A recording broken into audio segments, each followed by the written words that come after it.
Hello friends, आज का जो हमारा प्रश्न है वो है प्रकाश का परावर्तन किसे कहते हैं, इसके नियम को लिखें।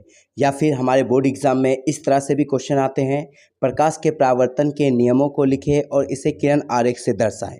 तो चलिए आज की इस वीडियो में हम इसे अच्छी तरह से जानते हैं। जब कोई प्रकाश की किरण किसी परावर्तक सतह से टकराती है तो पुनः उसी माध्यम में वापस लौट जाती है। इस घटना को प्रकाश का परावर्तन कहते हैं। कहने का मतलब है, जब कोई परावर्तक सतह जैसे कोई दर्पण है, अगर कोई प्रकाश की किरण इस पे आ रही है तो टकराने के बाद वो इसी माध्यम में वापस लौट जाएगी और इसी घटना को प्रकाश का परावर्तन कहते हैं। चलिए इसके नियम को जानते हैं। प्रकाश के परावर्तन के दो नियम होते हैं। पहला नियम है कि आपतित किरण, परावर्तित किरण तथा आपतन बिंदु पर खींचा गया अभिलंब तीनों एक ही समतल में होते हैं। और दूसरा नियम है कि आपतन कोण जो है वो परावर्तन कोण के बराबर होता है, यानी कि कोण आई बराबर कोण आर।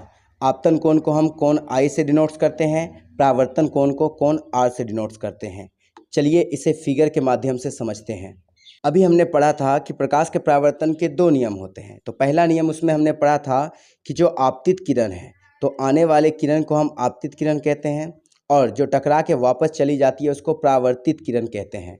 तो आपतित किरण और परावर्तित किरण और आपतन बिंदु पर डाला गया जो अभिलंब है, ये तीनों एक ही समतल पे यानी एक ही सतह पे होते हैं। तो ये प्रकाश का परावर्तन का पहला नियम है। जबकि दूसरा नियम है आपतन कोण। आपतन कोण किसे कहेंगे?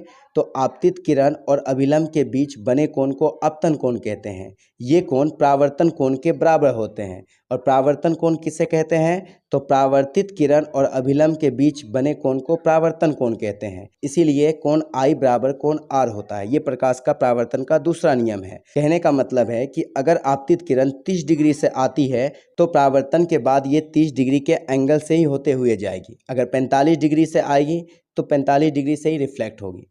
बस आज की इस वीडियो में इतना ही है। आई होप ये चीज़ आपको समझ में आ गई होगी। अगर वीडियो अच्छी लगी हो तो वीडियो को लाइक, शेयर और चैनल को सब्सक्राइब जरूर करें।